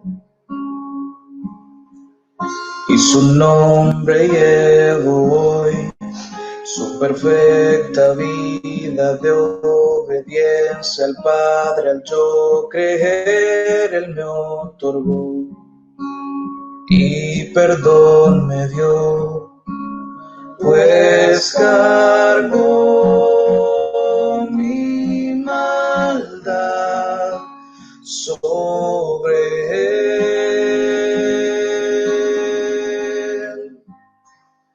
Su rectitud por la fe mía es.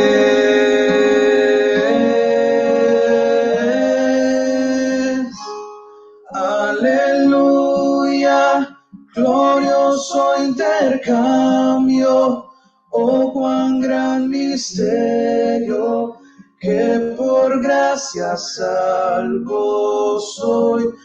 Aleluya, gloria sea a Cristo, por su sacrificio, declarado justo soy.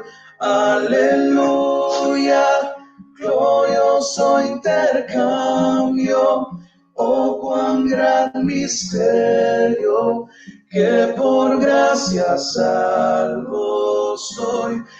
Aleluya, gloria sea a Cristo, por su sacrificio, declarado justo soy en él.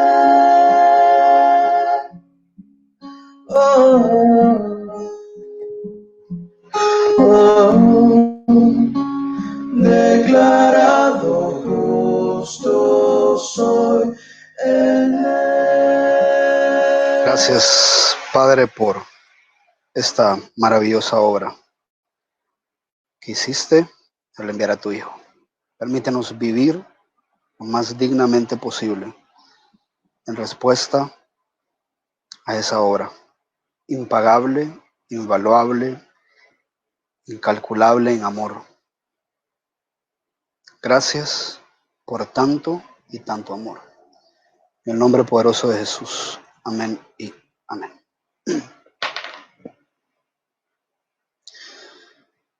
Gracias, amados hermanos.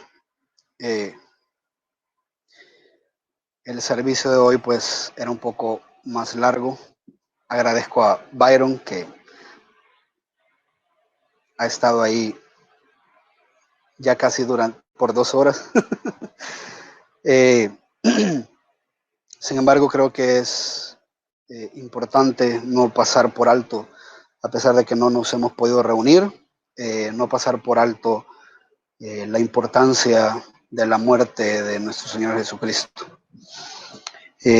No sé si hay preguntas, comentarios acerca de eso. Tenemos un par de minutos todavía. La idea era terminar a las 9. Llegó una. Dice, cuando el Señor se entregó en la cruz para redención de los suyos y expiró, dice la palabra, que el velo del templo se rasgó.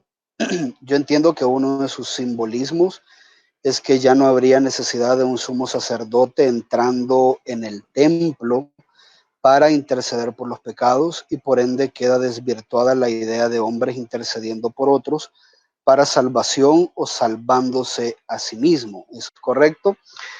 Sí. Curiosamente, hay una porción que creo que leímos, o no sé si me la salté, en Hebreos, donde dice que Él es el sumo sacerdote y su sacerdocio es bajo el orden de Melquisedec. El sacerdocio es tan perfecto porque dice Hebreos trata de poner la superioridad de Cristo sobre todas las cosas del Antiguo Testamento, y habla de que el sacerdote levita tenía que entrar cada vez, una y otra vez, al año, una vez al año, a expiar los pecados, porque era incapaz de limpiar los pecados de una vez y para siempre. Pero Jesús se presenta no solo como sacerdote, sino también como la ofrenda perfecta. Entonces, cuando Él se presenta a Él mismo como la ofrenda del sacrificio, es suficiente para pagar por los pecados de aquellos que Dios había escogido desde antes de la fundación del mundo. Entonces, la idea de esto es que antes se requería de un mediador, siempre Dios obró a través de mediadores, y ahora el único mediador que nosotros necesitamos para poder tener una relación con Dios es Cristo. Ahora, esto conlleva un montón de cosas, porque todo aquel que ha entablado una relación con Dios a través de Cristo es parte de una iglesia. No hay que tener la idea de que somos como llaneros solitarios, ya no hay que tener la idea de que una vez que necesito de nadie, yo le digo mis pecados a Dios y a Dios me los perdona. Sí, todo eso es correcto, pero a la luz del Nuevo Testamento siempre necesitamos de otros hermanos, no para perdón de pecados, pero sí para rendir cuentas, sí para sobrellevar nuestras cargas, nuestras luchas, nuestros pecados.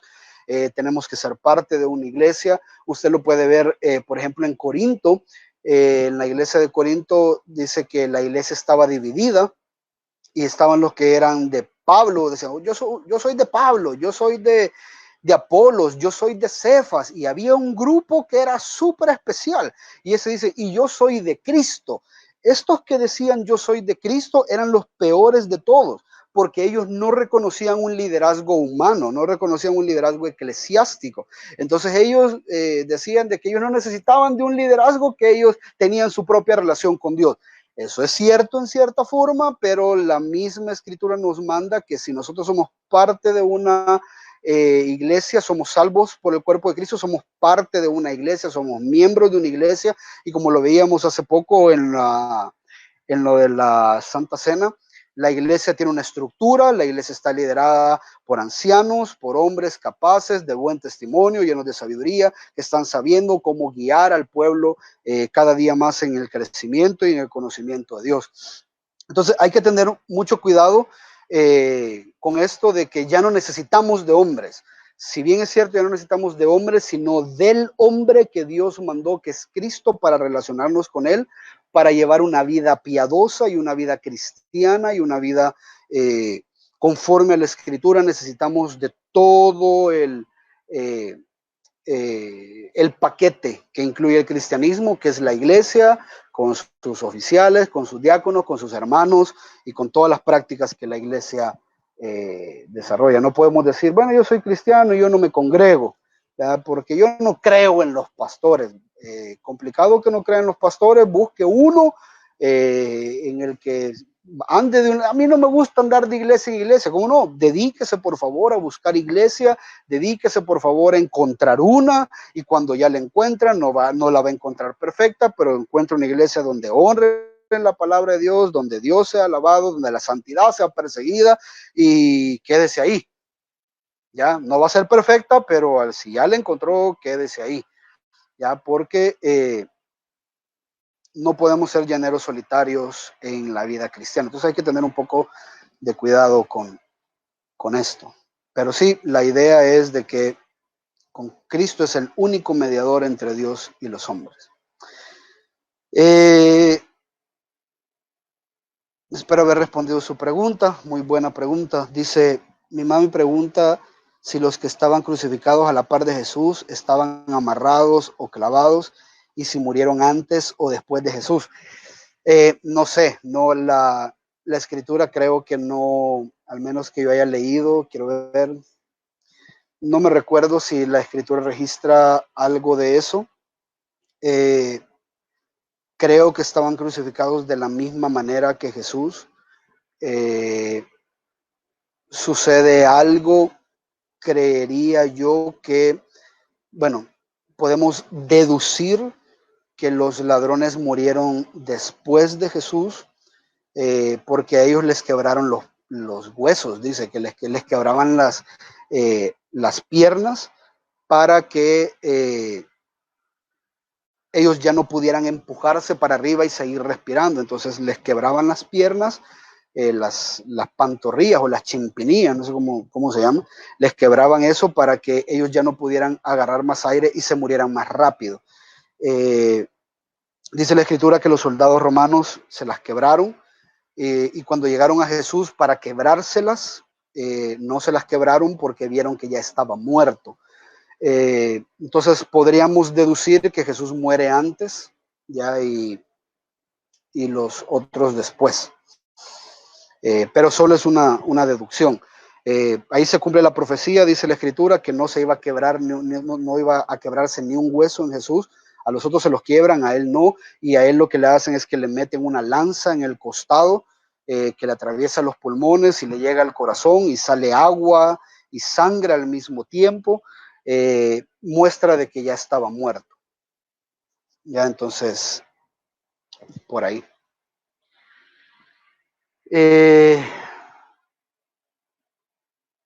Dice, en el lenguaje cristiano decimos que Jesús murió por todos los pecadores, y pecadores somos todos, creyentes y no creyentes. Pero sabemos que los que somos salvos ya hemos sido predestinados por Él, entonces Jesús realmente murió por los que somos salvos. No sé si me doy a explicar. Sí, correctamente, es así. Si Jesús hubiese muerto, y fíjese qué interesante lo que voy a explicar, la sangre de Cristo era suficiente para pagar por los pecados de todo el mundo. Si Cristo hubiese deseado, Cristo al morir, o si el Padre hubiese deseado, hubiese aceptado la ofrenda de Cristo como pago por los pecados de todo el mundo, de todas las personas, de todos los tiempos, en todas las etnias, en todas las razas, en todos los lugares.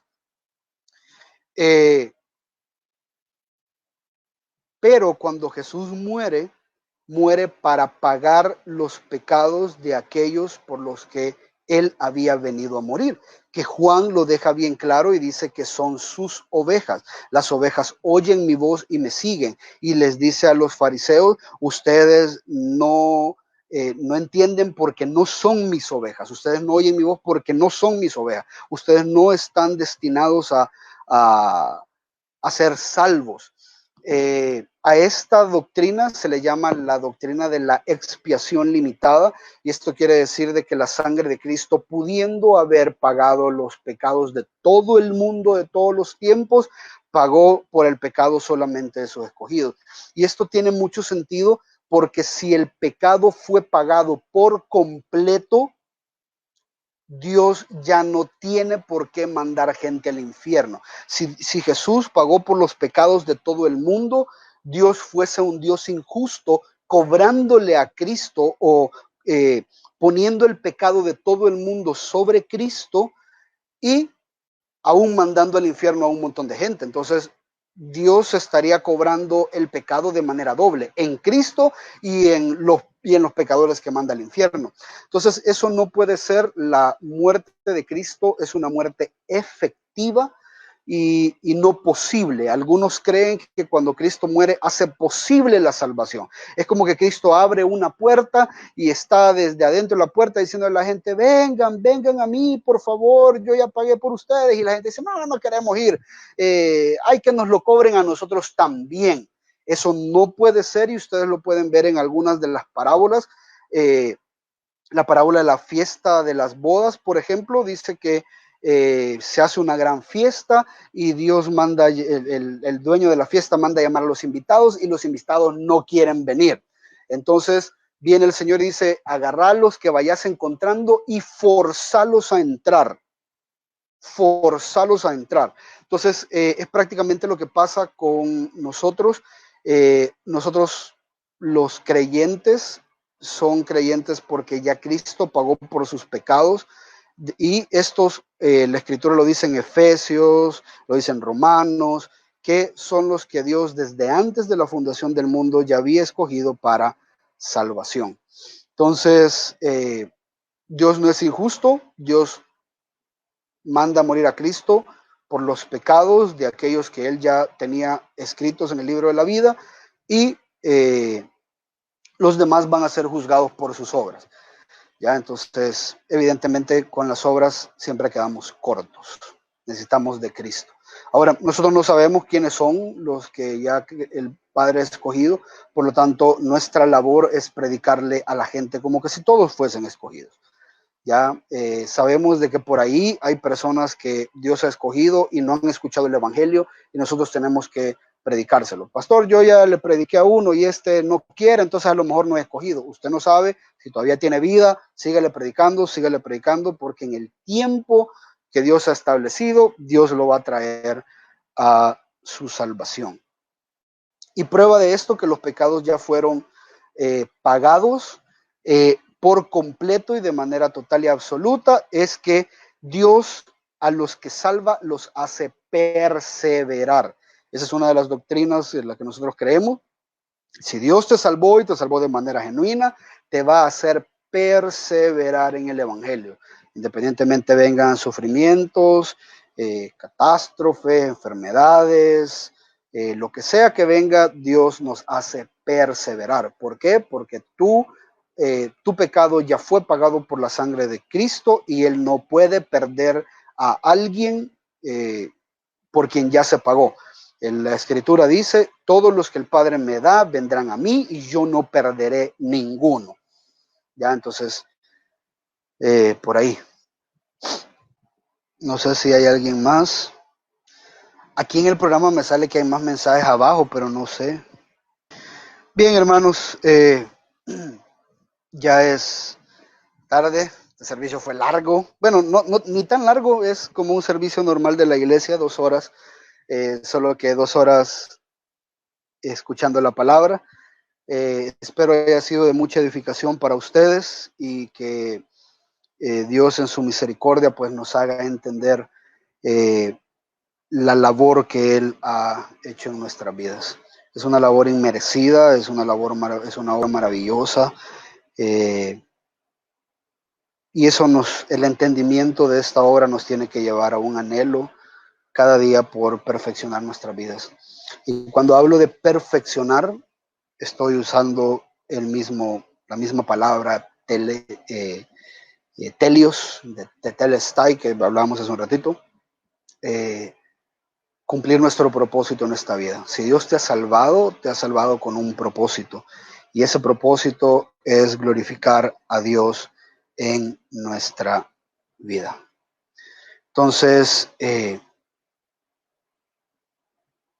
desperdiciaríamos nuestra salvación en nuestra vida si la tomamos a la ligera y no usamos cada área de nuestro ser y de nuestra vida, nuestros matrimonios, nuestras finanzas, nuestras vidas personales, nuestros trabajos, nuestras amistades, si no la utilizamos para honrar la obra de Cristo, la estaríamos desperdiciando total y completamente.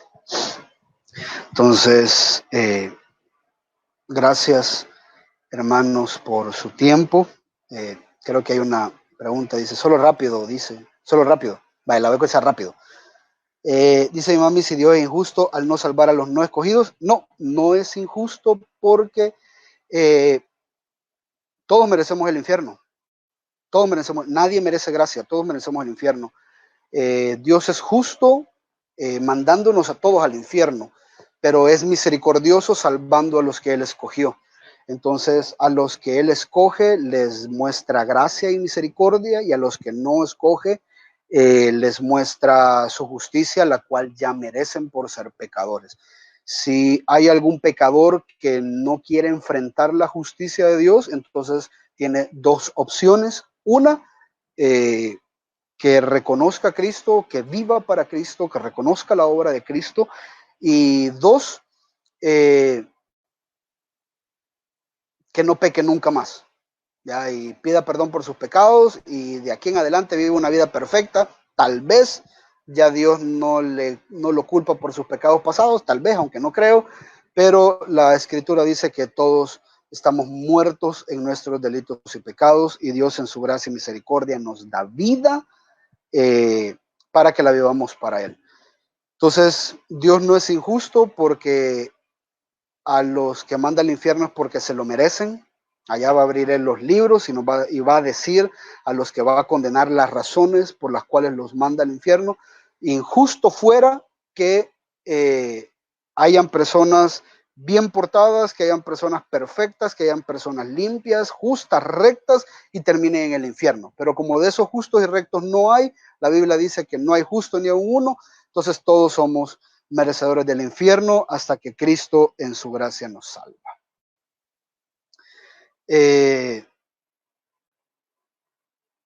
Tal vez, como ya para cerrar, estos son conceptos un poco complicados de entender porque nunca hemos conocido a nadie realmente justo.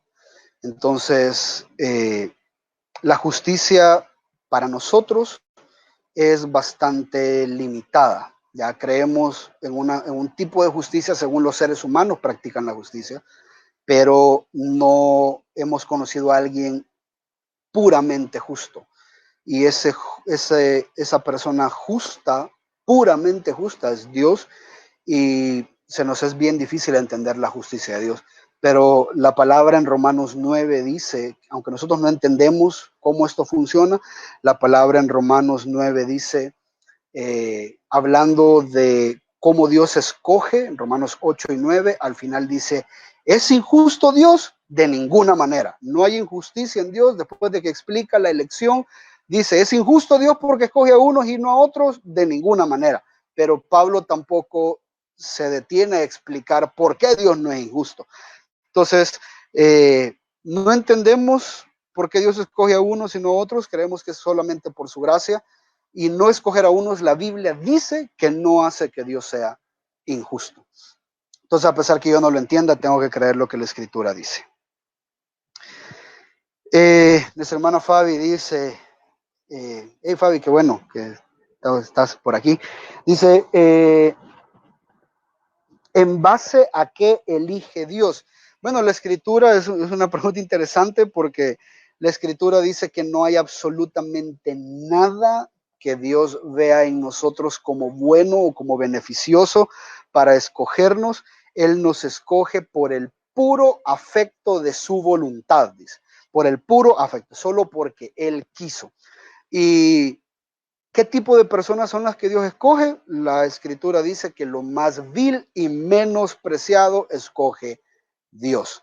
Entonces, si hay alguna característica por la cual Dios nos escoge, es porque somos viles pecadores, porque estamos perdidos, estamos directos a ser condenados al infierno, y Dios decide Él mostrar en algunos un amor salvador y lo revela a través del entendimiento de su Hijo Jesucristo, del Evangelio.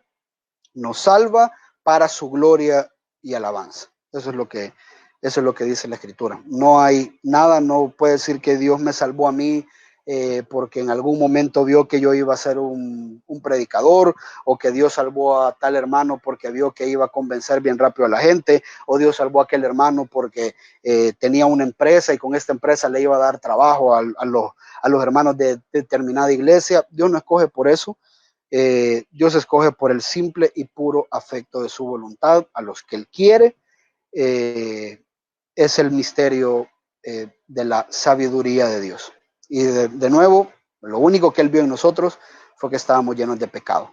Esa es la única característica de la elección. Bien, gracias hermanos. Nuevamente, me encanta pasar tiempo con ustedes, aunque sea aquí por las redes, y sé que compartimos el mismo anhelo, que es volvernos a ver pronto, estar en el mismo lugar reunidos, independientemente sea en un local, en un edificio o en un parque, pero que podamos estar todos como la comunidad de la palabra que somos, honrando la palabra de Dios, alabándolo, adorándolo y buscando medios de gracia para vivir para su gloria. Así es de que gracias, oramos por eso, para que pronto podamos reunirnos de nuevo. Ayúdenos a orar y finalizamos. Padre, gracias por este servicio, gracias por este discipulado, por mis hermanos, Señor, que han puesto todo su empeño para poder estar acá y poder aprender de tu palabra. Un día tan maravilloso como hoy, también es un día tan oscuro, el día que tu ira fue revelada para con tu Hijo Jesucristo allá en la cruz del Calvario. Gracias, Señor, por ese intercambio tan maravilloso, por ese gran intercambio tan glorioso que hiciste por cada uno de nosotros, llevando sobre ti nuestros pecados, nuestras culpas, nuestras rebeliones, nuestras transgresiones, dejándote ser traspasado por esos clavos, golpeado por los impíos, para que nosotros no sufriéramos esa muerte y tampoco sufriéramos una muerte eterna. Gracias por darnos vida, aun cuando estábamos renuentes, aun cuando estábamos huyendo de ti. Tú nos buscaste, nos encontraste, nos trajiste al redil, nos amaste y nos hiciste tus hijos. Gracias por tanto y tanto amor. Permite que podamos vivir glorificándote en nuestras familias, con nuestros hijos, con nuestros padres, con nuestras finanzas, nuestros matrimonios, con nuestros trabajos, en las calles, con nuestros amigos, donde andemos, Señor, que reivindiquemos, como lo decía tu palabra, la santidad que nosotros mismos muchas veces hemos profanado. Gracias, Dios, por este amor, en el nombre de Jesús. Amén y amén. Gracias, hermanos, les amamos, Dios les bendiga.